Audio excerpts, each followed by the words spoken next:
Salut, bienvenue dans cette leçon numéro 1.1.2 dans laquelle nous allons parler de différents types de réseaux qui existent. Et vers la fin de cette vidéo, nous allons faire un peu de laboratoire. Je vais être dans Packet Tracer où je vais vous montrer l'exemple d'un LAN et l'exemple d'un WAN aussi. Donc, apprêtez le fichier que nous avions fait dans la leçon passée là, quand j'ai installé Packet Tracer, ou soit aller carrément dans le détail de ce cours pour télécharger le fichier Packet Tracer que je vais mettre là-dedans. Dans certains autres cours, on va vous parler de beaucoup de types de réseaux, mais il n'y en a que deux qui sont importants et que nous allons couvrir ici. C'est le LAN et le WAN. Premièrement, c'est quoi le LAN? LAN vient de l'anglais, ça veut dire Local Area Network. Ça veut dire c'est un réseau localisé dans une petite zone ou dans un petit coin ou dans un building, dans un bâtiment, dans une maison ou dans une petite entreprise. Ce n'est pas un réseau élargi qui s'étend sur des grandes surfaces. Mais le WAN, c'est exactement cela. Le WAN, c'est le Wide Area Network. Ça veut dire que c'est un réseau des zones étendues, ça couvre des villes, ça couvre des pays, ça couvre le monde entier.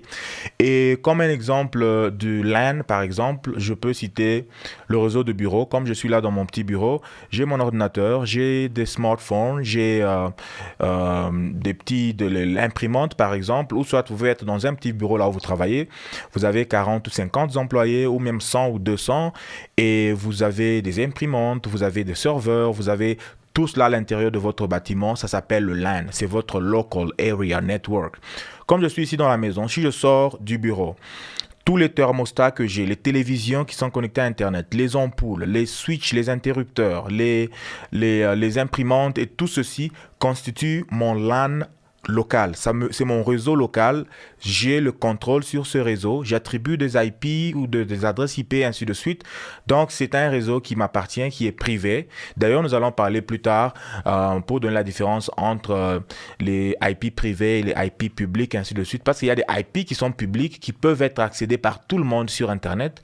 Et il y a aussi des IP qui sont privés, qui sont en interne dans mon réseau. Alors, voilà. Donc, l'exemple du LAN, c'est comme je suis ici avec mon petit réseau chez moi, ou soit dans un petit bureau avec un réseau. Et le WAN, c'est plutôt grand, comme Orange Telecom, je sais pas que c'est Orange Telecom quoi, comme AT&T, Comcast, T-Mobile, Verizon, soit Airtel, sont des grands réseaux qui sont grands et qui fournissent des réseaux à des grandes distances, qui vont de ville en ville. Par exemple, j'ai mon bureau ici à Denver. C'est ce que nous allons faire d'ailleurs dans les labs. J'ai une petite compagnie qui s'appelle KB Trainings. J'ai un bureau ici à Denver et puis j'ai un autre bureau à Paris, par exemple. Je n'ai pas, en tant que petite entreprise, je n'ai pas la possibilité ou les moyens de me construire des câbles qui vont de Denver à Paris. Mais il y a des grandes entreprises qui ont déjà fait cela. Il y a des grandes entreprises de télécommunications qui ont déjà des câbles souterrains qui quittent les États-Unis jusqu'en Europe, jusqu'à Paris. Alors, c'est ça le WAN. Et le LAN, c'est en interne.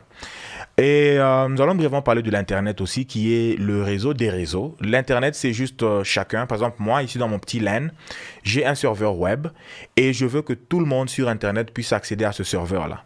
Ça veut dire que je vais le sortir. Mon fournisseur d'accès Internet va avoir ces données-là et il va les publier chez tout le monde. Donc, tout le monde peut voir mon site web à partir de chez moi parce que je l'ai mis sur Internet. Donc, j'ai pris mon réseau, ou soit une machine de mon réseau ou un serveur de mon réseau, je l'ai connecté sur Internet. Et c'est ça, en fait, l'Internet. C'est juste tous ces réseaux-là qui se mettent ensemble.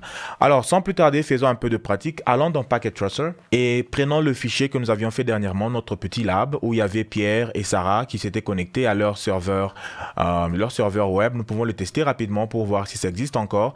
Si nous allons dans la machine de Sarah et nous faisons 10.00.1, qui est l'adresse du serveur web, nous pouvons voir la page web que nous avions créée.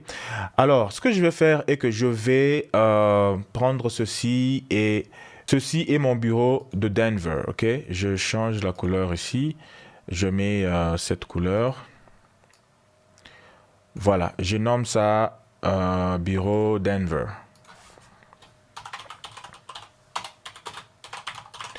Bureau Denver. Et puis, les différentes adresses que j'ai configurées dans ces machines sont là. Juste question de les avoir avec nous. Point 3, /8. Je vais vous expliquer tout ceci quand nous allons parler de IP adresse. Je vais vous dire c'est quoi le subnet mask ou le masque de sous-réseau. Et puis, quoi d'autre? J'aime aussi avoir le nom de différents ports sur lesquels je suis connecté. Alors, je pense que je dois aller dans les options, préférences, Always Show Port Label. OK. Là, on me montre les différents ports, les différentes interfaces. Alors, ce que nous pouvons faire d'abord, c'est quoi? Premièrement, essayons d'élargir notre petit LAN ici. Vous pouvez voir qu'on n'a qu'un seul serveur et puis 2 ordinateurs. On peut, disons par exemple qu'il y a quelqu'un d'autre qui s'appelle André qui est dans un autre département. Alors, on a un deuxième switch qui monte jusqu'à son département. Prenons un switch ici. Un deuxième switch. Et ce deuxième switch est connecté au premier switch. Prenons un câble. Je prends le Giga Ethernet. Fast Ethernet, ce sont des ports qui roulent à 100 mégabits par seconde. Nous allons parler de bits. Je vais vous dire exactement ce que c'est et nous allons faire des calculs là-dessus. Mais le Gigabit Ethernet, c'est celui qui roule à 1 gigabit par seconde. Genre, je prends le 1 gigabit de là, je le connecte à 1 gigabit d'ici, de l'autre deuxième switch. Et puis, je peux prendre l'ordinateur de André qui est dans un autre département ou soit qui ne peut pas accéder à ce switch ici. On lui a amené son propre switch. Et puis, je le connecte aussi. Je le connecte en prenant un câble et en le connectant là. Et comme vous le savez, là, j'avais configuré des IP d'une façon statique. C'est comme ça qu'on appelle ça. Ça veut dire je lui ai dit le IP qu'il doit avoir. Mais je vais introduire un service ici que nous allons commencer à utiliser. Ça s'appelle le DHCP. Je vais en parler en long et en large lorsque la leçon va venir. Mais comme je vous ai dit, sur KB Trainings, je vous jette à l'eau. Vous apprenez déjà ce que c'est. Vous utilisez ça déjà. Et puis, lorsque le moment est venu, nous allons apprendre les détails de comment ça marche et ainsi de suite. Donc, ça, c'est notre serveur. C'est celui qui héberge les différents services dont nous avons besoin dans notre réseau. Alors, si on entre là-dessus, on va dans service, nous pouvons voir tous les différents services. Ça, c'est le HTTP qu'on avait activé pour le web ou la page web, le site internet, le site web plutôt. Et le service que nous allons utiliser maintenant, c'est le DHCP. Ça veut dire Dynamic Host Configuration Protocol. C'est un protocole qui nous permet de configurer les IP automatiquement dans notre réseau. OK, tout simplement ça. Donc, on configure automatiquement l'adresse IP dans notre réseau. Alors, comme l'ordinateur de André, je vais changer de nom ici. Ça, c'est André. Je n'ai pas d'accent, non, ça va rester comme ça. Alors, comme l'ordinateur d'André a besoin d'une adresse IP, nous pouvons la lui donner automatiquement. Ceci se fait parce que si vous avez 5 machines, vous pouvez aller sur chaque machine et donner des configurations ou mettre l'adresse IP. Mais si vous avez 250 employés dans votre entreprise, qu'est-ce que vous allez faire? Vous n'allez pas aller dans chacune des machines pour configurer l'IP. Vous êtes, en tant qu'ingénieur réseau, vous devez apporter une solution pour que tout le monde qui vient sur votre réseau ait une adresse IP directement. C'est là que le DHCP intervient. Donc, nous allons l'appeler, bon, ça peut rester server pool comme ça. Et puis, quel est le default gateway? La passerelle par défaut, je vais vous en parler, mais c'est l'adresse du routeur ou de l'adresse de l'équipement auquel une machine va envoyer le trafic lorsque ce trafic-là n'est pas dans son réseau et c'est dans un réseau externe. Dans notre cas, le default gateway va être le 10.0.0.255. Non, 10.0.0.254. Et puis, le masque de le DNS, on n'en a pas besoin pour l'instant. En fait, par quel IP le DHCP va commencer à distribuer les IP? Ça va commencer par 10.0.0.50 et puis le reste peut rester comme ça. Et puis, je vais cliquer sur Save. Alors, en ce moment, si vous allez sur la machine de André, vous allez constater que si vous prenez l'invite de commande, il y a une commande que je vais vous montrer. Nous allons commencer à l'utiliser vraiment trop. Ça s'appelle ipconfig. Ça te permet de voir les configurations qui sont dans les interfaces réseau d'une certaine machine. Alors, lorsque vous venez ici, par exemple, vous voyez qu'il n'a pas de IP. Et lorsque nous allons dans les configurations, nous voyons qu'il n'est pas configuré pour DHCP. Ce que nous allons faire est que je viens d'abord dans le DHCP serveur, j'active le serveur en question. C'est déjà activé et je peux aller dans la machine de André et réessayer la même commande pour voir. Non, d'abord, je dois le configurer. Je dois configurer cette machine pour qu'elle puisse avoir son adresse par DHCP. Voilà. Et puis après, Oh, elle a déjà eu même l'adresse, on voit déjà le default gateway existe déjà, ainsi de suite. Donc, si nous allons dans l'invite de commande, on tape la même commande, nous voyons qu'il a déjà le 10.00.50. Donc, on peut essayer de pinguer 10.00.2, qui est la machine de Pierre. Il peut pinguer la machine de Pierre. Nous pouvons sortir de l'invite de commande et aller sur le web browser, soit le navigateur Internet, et aller sur 10.00.1. Vous pouvez voir qu'il peut voir aussi la page web. Donc, il est directement, automatiquement ajouté à ce réseau qui est un LAN. Donc, ça, c'est l'exemple d'un LAN. Okay? C'est tout simplement ceci. Ça peut avoir beaucoup d'équipements, beaucoup de switches, beaucoup de serveurs ou beaucoup d'ordinateurs. Ça reste local, ça reste privé, ça reste notre bureau de Denver. Qu'est-ce que nous allons faire? Créons un autre petit LAN pour cette même compagnie KB Trainings. Okay? Nous allons créer un LAN à Paris. Donc, au-delà de l'Atlantique, nous avons aussi un bureau à Paris qui a un switch et qui a aussi 2 employés qui travaillent là-bas pour nous. Nous avons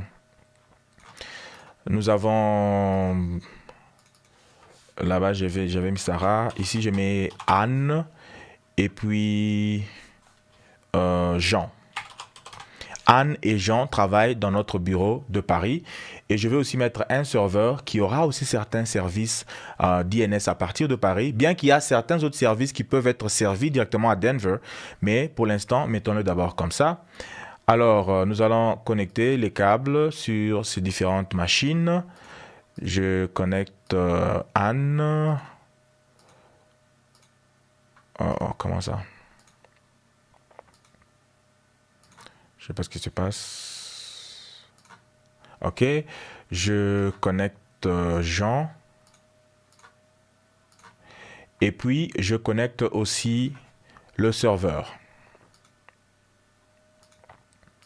Voilà, je les ai connectés comme ça. Ce que je vais faire est que ici, nous aurons d'autres types d'adresses privées. Ça ne sera pas le même genre d'adresse que nous avons de l'autre côté. Donc, notre réseau va être le 192.168.0.0/24. Je vais vous l'expliquer plus tard. D'abord, la seule machine que nous devons configurer, c'est le serveur ici. Nous devons lui donner une adresse IP sur son interface Fast Ethernet. Donc, ça va être 192.168.0.1 et puis le subnet mask va être celui-ci. Voilà, c'est tout pour l'instant. Alors, ce que nous allons faire ensuite, c'est lui donner la capacité de distribuer le DHCP. Mais avant de le faire, essayons de mettre un peu de l'ordre en prenant exactement la même chose que nous avons fait à Denver. Nous allons le faire comme ça. Voilà, et puis nous allons aussi lui donner un nom. Bureau Paris. Voilà. Donc, nous avons un bureau à Paris et un bureau à Denver. Voilà.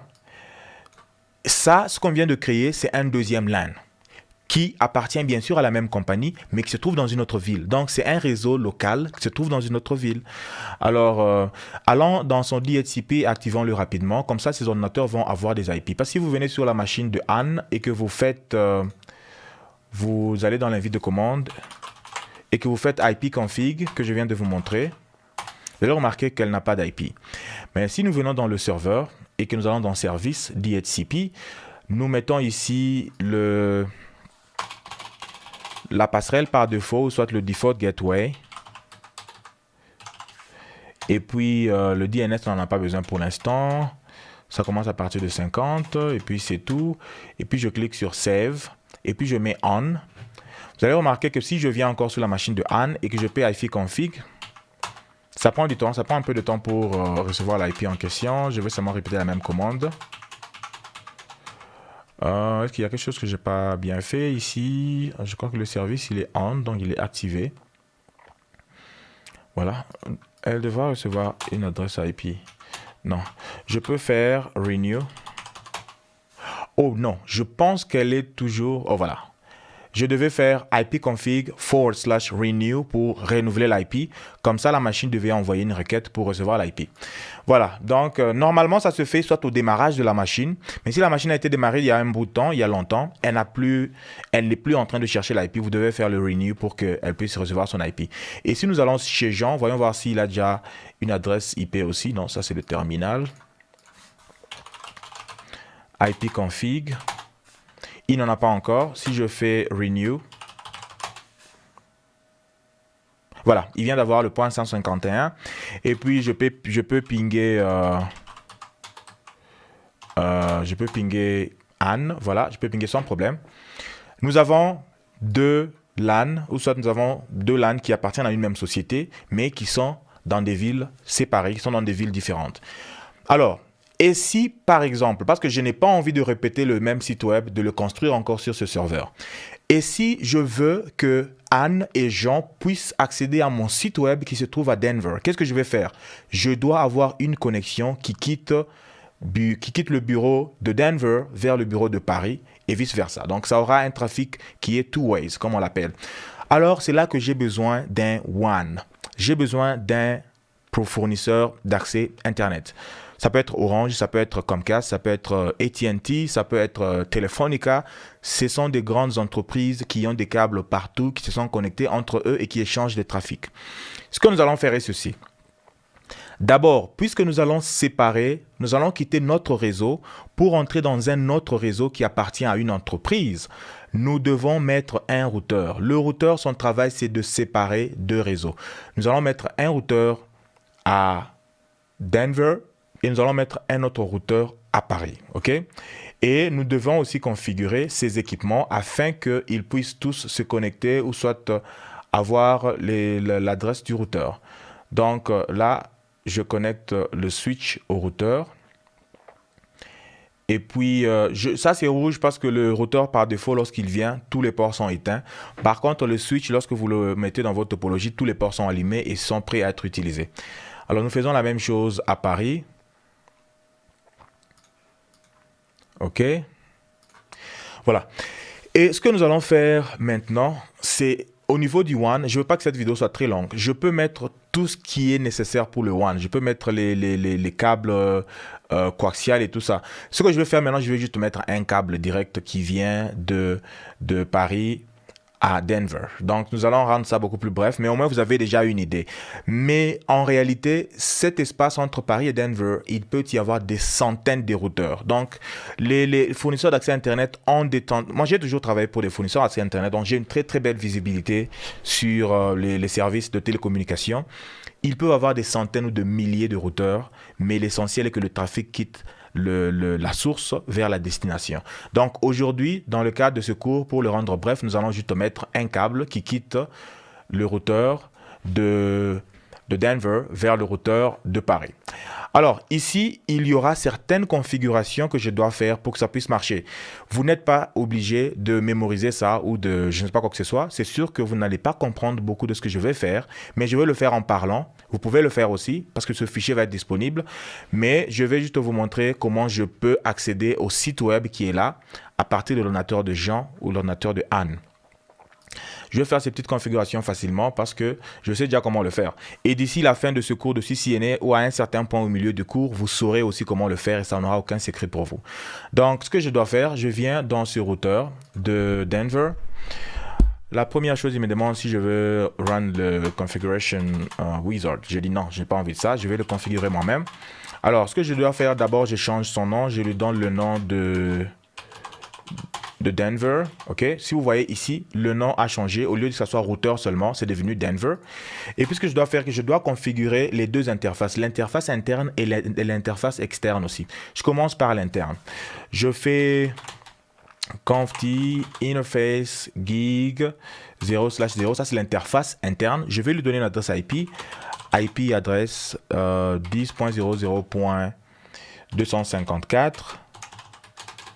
Et puis, je mets le masque de sous-réseau et puis je clique Enter.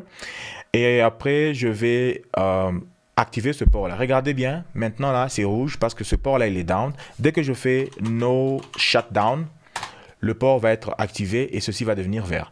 Alors, je vais vers l'autre port qui est à l'externe. En externe, nous devons mettre une adresse IP. Prenons par exemple 100.100.100.0/24. Ça, c'est le réseau que nous avons ici en externe. Et puis, ça va être le point 1. Et puis là, ça va être le point 2. Voilà. Donc, les deux seront capables de communiquer et de s'envoyer le trafic. Voilà, nous venons directement, nous rentrons encore dans ce routeur de Denver et puis nous allons configurer ce port externe. Nous allons le faire en faisant 0/1, donc interface gigabit 0/1. Nous allons entrer, nous allons lui donner l'IP adresse de 100.1 et puis nous allons faire no shut pour qu'il soit activé. Là, vous allez le voir, il est toujours rouge parce que l'autre côté est toujours désactivé. Donc, il ne peut pas savoir exactement, donc il ne sait pas communiquer avec l'autre parce que l'autre est down. Alors, nous allons maintenant à Paris. Et comme d'habitude, nous disons non ici. Et puis, je vais lui changer de nom. Je vais lui mettre hostname, c'est la commande qui permet de changer le nom. Je mets hostname Paris, son nom devient Paris. Et puis, je vais dans l'interface interne 0/1. Et puis, je vais lui donner une IP adresse qui est de 192.168.0.254. Et puis, je vais faire no shut. Regardez, dès que je fais cela, ok, celui-ci devient vert. Donc, en interne, il y a déjà connectivité. Je peux essayer de voir si je peux pinguer. Bon, on va le faire plus tard. Alors, je vais à l'interface externe 0/0 et je lui donne l'IP 100.2. Voilà. Et puis, je fais no shutdown. Regardez, c'est devenu vert ici. Donc, les deux peuvent communiquer. Et pour essayer, je peux faire ping 10.0, non, de 100. 100.0. Non, 100.100.100.1. Et je vais lancer la commande. Vous voyez, si ça revient 1 point, ça veut dire que on n'a pas reçu de réponse de l'autre côté, mais je vais vous dire pourquoi ce point existe. Mais déjà, quand on voit des points d'exclamation, ça veut dire qu'on a répondu. Il a répondu, en fait, l'ordinateur de Denver a répondu. Et il y a aussi certaines commandes comme Show CDP Neighbors qui te permet de voir à quels équipements tu es connecté. Ici, nous pouvons voir qu'on est connecté à un switch qui s'appelle switch et à un routeur qui s'appelle Denver. Ça, on va voir ça plus tard. C'est déjà même des choses que vous allez faire en tant qu'ingénieur. Vous devez connaître toutes ces commandes. Vous devez savoir comment configurer les switches et les routeurs afin qu'ils puissent bien fonctionner. Là, nous avons déjà l'accès à notre réseau externe parce qu'il y a des switches. Je peux venir dans la machine de Jean juste pour checker si j'ai accès... si je peux pinguer le default gateway ou le routeur 192.168.0.254, oui, je peux le pinguer. Maintenant, nous devons configurer nos routeurs afin que lorsque Jean est ici et qu'il veut, à partir de son web browser, ok, qu'il veut accéder au site web 10.0.0.1, qu'il puisse avoir une réponse. Pour l'instant, il n'aura pas de réponse parce qu'il ne connaît pas comment arriver de l'autre côté. Bien qu'il y a ce câble qui est déjà connecté de part et d'autre, mais nous devons configurer. Ce que nous devons configurer, la prochaine étape, c'est de dire à ces différents routeurs comment se contacter et où envoyer leur trafic. Ce que nous allons faire, ça s'appelle du static routing. Ça veut dire que nous allons leur donner statiquement les instructions sur comment accéder à l'autre réseau. Je vais faire IP route comme route. Et puis je vais écrire 4.0 comme pour dire tout ce qui va venir chez toi, toutes sortes d'IP que tu vas recevoir, envoie-les au 100.100.100.1. Voilà. Ça, c'est une instruction, une seule instruction qui permet à cet ordinateur de connaître, d'envoyer tout ce qu'il a comme trafic en interne. Si l'IP que la machine est en train de chercher n'est pas en interne, lui, il doit l'envoyer de l'autre côté. Donc, avec Jean, nous avons ouvert le web browser. On voit que request timeout, ça veut dire qu'il n'y a pas eu de réponse parce que cet IP ne se trouve pas dans son réseau, est à l'externe. Et sur cette deuxième machine, nous allons juste lancer des pings vers la même machine là. Comme ça, lorsque ça sera en train de passer, nous allons mettre le -T ici. Comme ça, lorsque ça va être en train de passer, nous allons voir exactement lorsque nous aurons fait nos configurations avec succès. Nous avons fait d'un côté. Nous allons maintenant à Denver. Nous allons lui faire la même chose. Nous allons faire IP route 0000.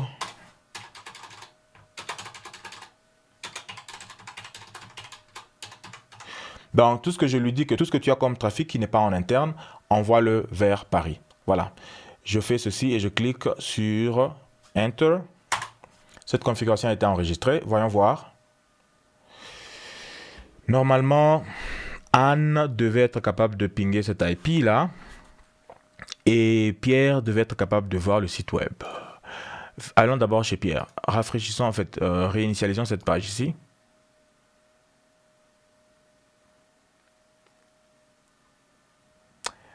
Voilà, c'est Jean plutôt. Ah, on dirait que la page ne veut pas s'afficher. Stop. Go. Ok. Ah ouais, on va demander chez Anne. Est-ce que Anne peut pinguer l'autre machine? Non, elle ne peut pas. Ok, là maintenant, ça ne marche pas. Nous devons voir qu'est-ce qui a été mal configuré. Allons au niveau de switch pour voir si tout va bien ici. D'abord au niveau du serveur. Le serveur, il est on. Et puis son IP est 10.00.1, bien sûr. Et puis, est-ce qu'il connaît le default gateway? Est-ce qu'il connaît son...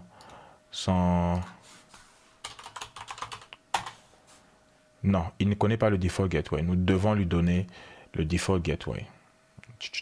Et comment le faire? Nous allons dans Desktop et puis nous allons dans IP Configuration. Ici, c'est là que nous allons mettre 10.00.254 comme default gateway. Ok. Et puis, c'est tout. Voyons voir.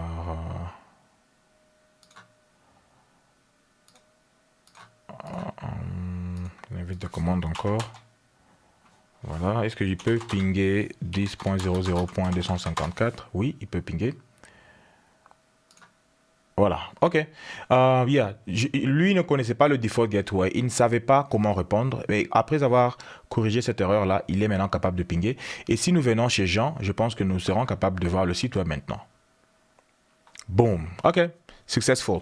Ça veut dire que les gens de Paris peuvent visiter notre site web qui se trouve à Denver et vice-versa. Si on avait aussi une ressource ici à laquelle nous voulions les gens de Paris d'accéder, on pouvait le faire sans aucun problème. Merci de nous avoir suivis. Ce fichier est enregistré, vous pouvez le télécharger et voir exactement la même configuration, mais je vous demande de le faire de vous-même en allant de ce que nous avions fait la fois passée et de faire toutes les étapes là pour arriver jusqu'ici. Merci et bye.